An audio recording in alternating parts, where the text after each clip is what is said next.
It is tempting to believe that in economics, strength is about force, about pushing harder, about swinging the biggest hammer in the room and trusting that the world will bend. But economics doesn't reward force.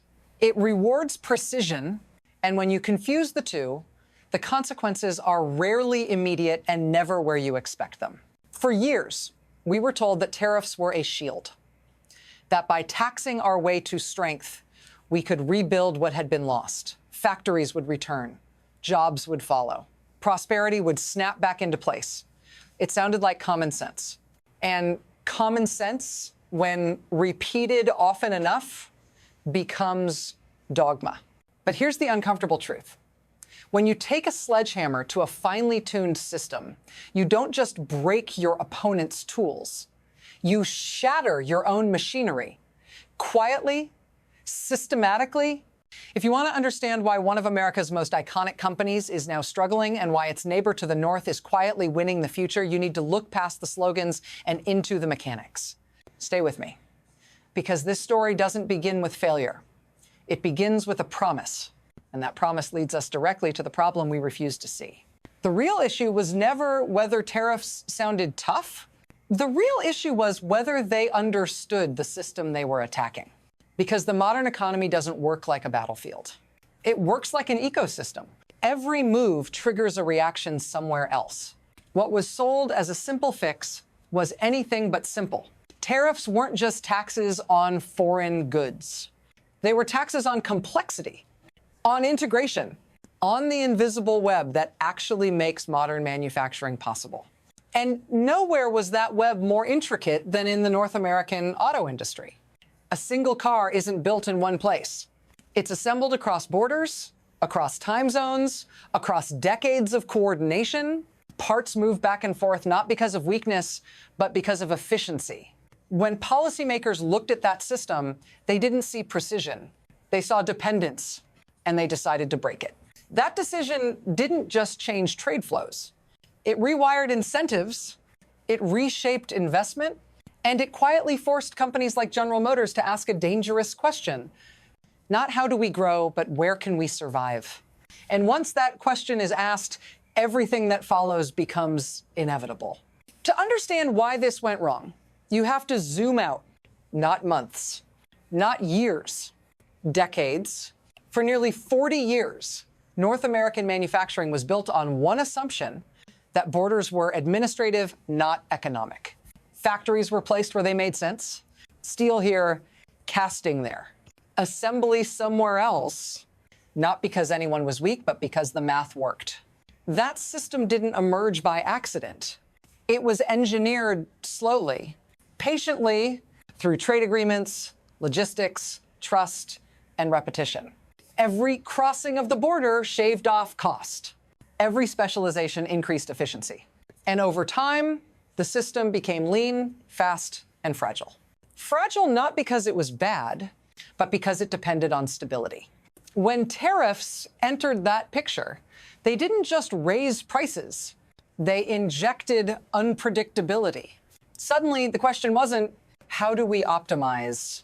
It became, what breaks next?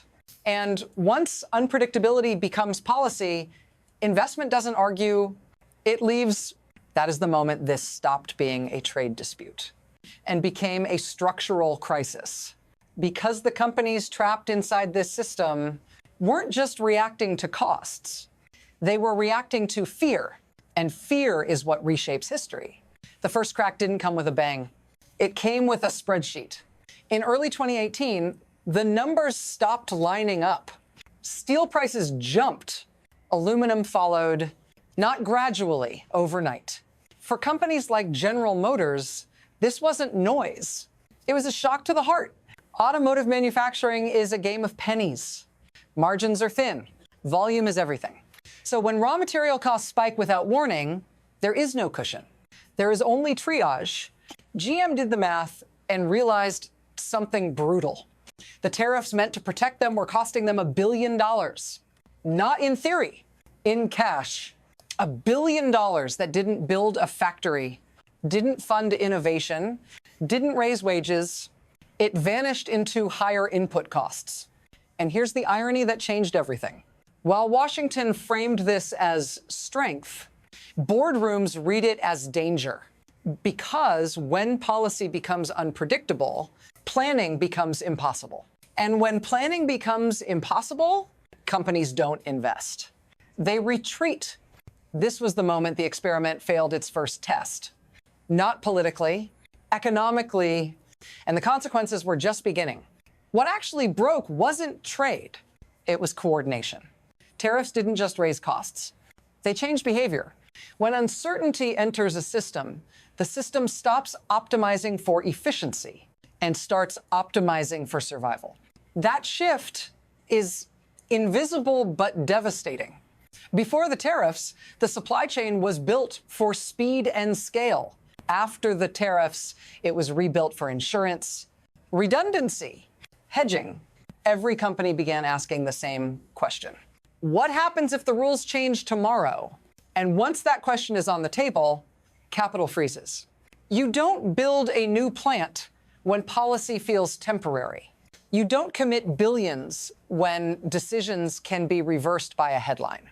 So instead of investment flowing toward productivity, it flowed toward avoidance. Avoiding exposure, avoiding borders, avoiding risk. This is the mechanism policymakers missed.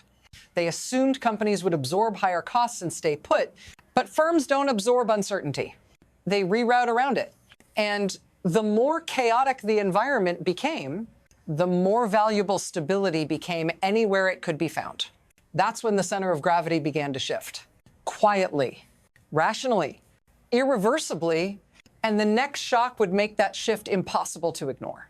The second shock wasn't about costs. It was about fear turning into action. By late 2018, the uncertainty stopped being abstract. It became operational. Plants were no longer assets. They were liabilities. General Motors looked at its footprint and saw exposure everywhere. Cross-border flows. Just-in-time delivery, parts that crossed the same border 6 times before becoming a car. What once looked like efficiency now looked like risk. And then the decision came. 5 plants were unallocated, closed. One in Lordstown, Ohio. Another in Oshawa, Ontario. The announcement hit like a hammer. Communities were blindsided. Workers were told to pack up their lives. Politically, the outrage was immediate. Tweets flew. Threats followed. But the economics were already locked in. You cannot raise production costs by billions and then demand loyalty. At that moment, the illusion collapsed. Tariffs weren't leverage anymore. They were damage. And here's the crucial turn. While the United States responded with pressure, Canada responded with strategy. One side shouted, the other negotiated, and in that contrast, the future quietly chose its side. This is where it stops being abstract. This is where it lands on you. Because when a plant closes, it isn't a line on a balance sheet. It's a family recalculating everything. A mortgage, a school district, a town that goes quiet before it goes dark. You were told these tariffs were a shield for people like you, a promise that the jobs would stay, that the future would be protected. But what protection looks like on paper can feel very different in real life. Prices went up, hours were cut, shifts disappeared. If you tried to buy a car, you felt it. Sticker shock isn't an accident. It's policy translated. And while executives talked about resilience, you were left with uncertainty. That's the betrayal at the heart of this story. Not that markets changed, but that the people asked to bear the cost were never the ones making the decisions. If this matters to you, if you want to understand why the promise broke where you live, stay with me. Because what happened next didn't just affect one company. It reshaped the balance of power across an entire continent. Once the shift began, it didn't stay local. Supply chains never do. What started as a North American dispute sent signals across the world. Capital watched, governments watched, competitors adjusted. Because when the United States signaled that rules could change overnight, the message wasn't just heard in Detroit. It was heard in Berlin, in Tokyo, in Seoul. The question global investors began asking was simple. Where is the stable anchor? Canada understood that moment perfectly. They didn't try to outmuscle the United States. They positioned themselves as the hinge. Free trade with the G7, access to critical minerals, and most importantly, predictability. As the U.S. leaned into tariffs, Canada leaned into agreements. As Washington escalated threats, Ottawa locked in guarantees. And in a world racing toward electric vehicles, that difference mattered. Batteries don't tolerate chaos. They require long-term planning, fixed rules, and secure inputs. So when companies looked for a place to build the next generation, they followed gravity. And gravity was pulling north. This wasn't Canada winning a trade dispute. This was Canada winning position. And once position is lost, it's rarely regained quickly. From here, the future splits into three paths. None of them are abstract. All of them are already forming. The first path is the optimistic one. The United States learns the lesson. It stops treating integration as weakness and starts treating it as leverage. Policy stabilizes. Investment returns. North America rebuilds the supply chain together intentionally, not by accident. In this future, competitiveness is restored slowly through coordination, not confrontation. The second path is more likely partial correction, some subsidies, some cooperation, but the volatility never fully disappears. Capital keeps hedging. Canada remains the anchor. The U.S. stays relevant, but no longer dominant. And then there is the third path, the dangerous one. Policy doubles down on isolation. Minerals remain unsecured. Rules keep shifting. And the most valuable parts of the industry, the batteries, the processing, the knowledge, continue to move elsewhere. In that world, America still builds cars, but it doesn't own the future of them. The choice isn't ideological. It's structural. And the window to choose is closing faster than most people realize. Because once supply chains settle, they don't ask for permission to move back. Here is the final insight. This was never about tariffs. It was about misunderstanding power. Real power in the modern economy doesn't come from walls. It comes from gravity, from being the place where systems want to settle. The tragedy is not that America lost factories. It's that it lost control of the most valuable layers of the system. The minerals, the batteries, the coordination. General Motors didn't collapse. It adapted, and in adapting, it followed stability north. Canada didn't win by fighting harder. It won by staying predictable while others were loud. And that should unsettle you, because this wasn't inevitable. It was chosen. Policy chose force over precision, slogans over systems. And working people paid the price. If we want a different future, the lesson is simple and uncomfortable. You cannot build the next century's economy with last century's tools.